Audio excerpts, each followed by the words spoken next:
நாளென் செய்யும் வினைதானென் செய்யும் என நாடி வந்த கோளென் செய்யும் கொடுங்கூற்றென் செய்யும் குமரேசர் இரு தாளும் சிலம்பும் சதங்கையும் தண்டையும் சண்முகம் தோளும் கடம்பும் எனக்கு முன்னே வந்து தோன்றினே.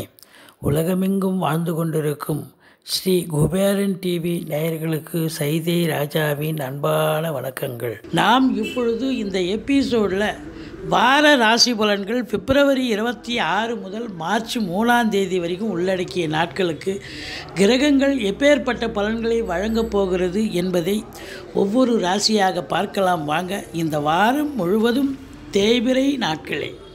மேஷ ராசி காலபுருஷனுக்கு முதல் ராசி அஸ்வினி பரணி கார்த்திகை முதல் பாதம் உள்ளடக்கியது.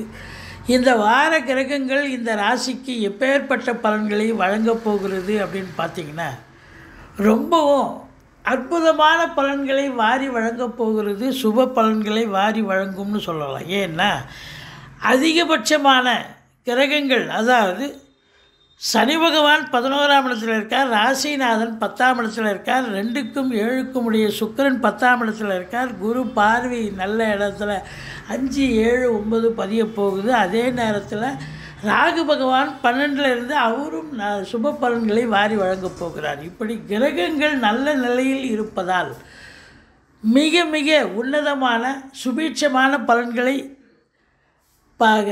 பெறப்போகிறீர்கள் என்று சொன்னால் மிகையாகாது. ராசியில் குரு பகவான் இருக்கிறார்.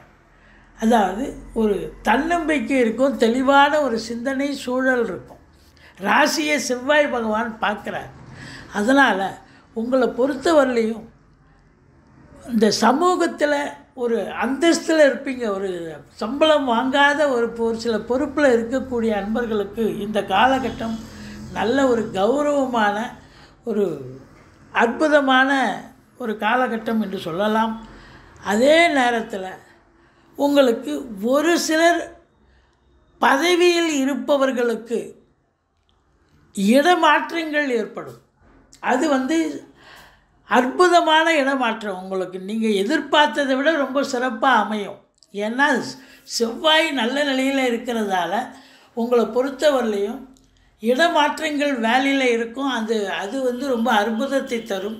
அதனால் நல்ல அனுகூல பலன்களை பெறப்போகிறீர்கள். ப்ரமோஷன் இன்க்ரிமெண்ட்டுக்காக காத்திருக்கிறவங்களுக்கு அதுவும் கண்டிப்பாக கிடைக்கக்கூடிய ஒரு நிலை இருக்கிறது. எல்லா சலுகைகளும் கிடைக்கும். அரசு உத்தியோகத்தில் இருக்கிறவங்க, அதுலேயும் குறிப்பாக காவல்துறை, தீயணைப்புத்துறை, மருத்துவத்துறை, இராணுவத்துறை, IAS, IPS, IFS அதற்கு நிகரான பணியில் இருக்கும் அன்பர்கள் அத்துணை பேர்களுக்கும், இன்னும் பிற அரசு ஊழியர்களுக்கும் நல்ல ஒரு அற்புதமான ஒரு காலகட்டம். சாதிக்கக்கூடிய, புகழ் பெறக்கூடிய, உங்களது திறமைகளை வெளிப்படுத்தக்கூடிய ஒரு காலகட்டமாக இது விளங்கப் போகிறது அப்படின்னு சொன்னால் மிகையாகாது. தனியார் துறையிலையும் வேலை பார்க்குறவங்களுக்கும் ஒரு பொற்காலம். இந்த செக்யூரிட்டிஸ்லாம் இருப்பாங்க, யூனிஃபார்ம் போட்ட செக்யூரிட்டிஸ், அதுபோல் அன்பர்கள் இவங்களுக்கெல்லாம் கூட சிறப்பான ஒரு அமைப்பு. மற்றபடி சொந்த தொழில் பண்ணுறாங்க பார்த்திங்களா, அவங்களுக்கு இன்னும் சிறப்பாக இருக்கும். ஏன்னா சூரியன் சனி இணைவு இருந்தால் இந்த தொழிலதிபர்களுக்கு அற்புதமான பலன்களை கிரகங்கள் வாரி வழங்கும்னு சொல்லுவாங்க. அப்போது இருந்தாலும் தந்தைக்கும் உங்களுக்கும் ஏதாவது தந்தைக்கு இடர்பாடுகள் வரலாம், தந்தைக்கும் உங்களுக்கும் கருத்து வேறுபாடு வரலாம். ஆனால் குரு 9ஆம் இடத்தை பார்க்குறார். இருந்த போதிலும் சொந்த தொழில் பண்ணுறவங்களுக்கு ஒரு தொழிலாளிக்கும் முதலாளித்துவத்துக்கும் கொஞ்சம் கருத்து வேறுபாடு வந்த போதிலும் அற்புதமான ஒரு லாபத்தையும் ஒரு சந்தோஷகரமான ஒரு சூழலை அந்த பணியாளர்களும் சரி, தொழிலாளர்களும் சரி, இல்லை முதலாளித்துவத்தும் கிடைக்கக்கூடிய ஒரு காலகட்டமாக இது விளங்கப் போகிறது. அது ஃப்ளாட் ப்ரமோட்டர்ஸ், பில்டர்ஸ், கட்டிட கலைஞர்கள், இடம் வாங்கி விற்கக்கூடிய அன்பர்கள், செங்கல், மணல், ஜல்லி, ஹார்ட்வேர்ஸ் போன்ற பிரிவில் பணிபுரிபவர்கள், மற்றபடி விவசாயம் சார்ந்த பிரிவில் பணியாற்றுபவர்கள், இவங்களுக்கெல்லாம் கூட ஒரு பொற்காலம். சுக்கிரன் பாருங்கள் 10ல் இருக்கார்.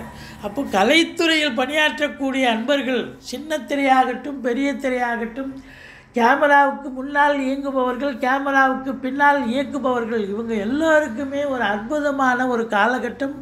அரசு வங்கி, கருவூலம், இன்சூரன்ஸு, ஃபைனான்ஸு, நகைக்கடை, துணிக்கடை போன்றவற்றில் பணிபுரிபவர்கள், மற்றபடி இந்த இடம் வாங்கி விற்கக்கூடிய ரியல் எஸ்டேட் பிரமுகர்கள், இவங்க எல்லோருக்குமே சிறப்பான காலகட்டம்.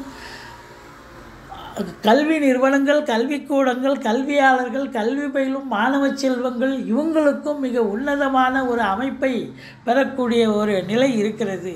ராகு 12இல் இருந்து ராசியிலும் குரு இருக்கிறதால வெளிநாட்டுக்கு செல்ல விரும்பும் இந்த மேஷராசி அன்பர்கள் தாராளமாக செல்லலாம்.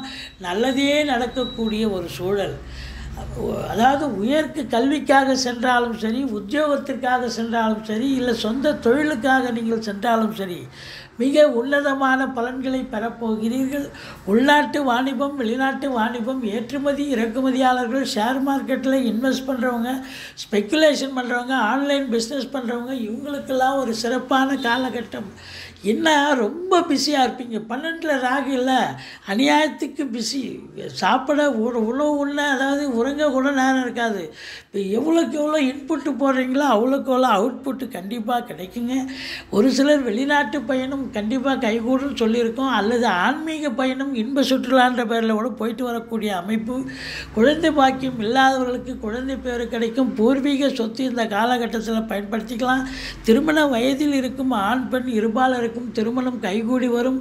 மற்றபடி 8ஆம் இடத்தை சனி பார்ப்பதால் ஒரு சிலருக்கு அசிங்கம், அவமானங்கள் ஏற்படலாம். வெளிவட்டார பழக்க வழக்கங்களில் அறிமுகம் இல்லாத இடங்களில் எச்சரிக்கையாக இருங்கள். தந்தையால் உங்களுக்கு இந்த வாரம் மிகவும் யோகமான ஒரு பலனை பெறப்போகிறீர்கள். ஆனால் தந்தைக்கு சில இடர்பாடுகள் வரலாம்.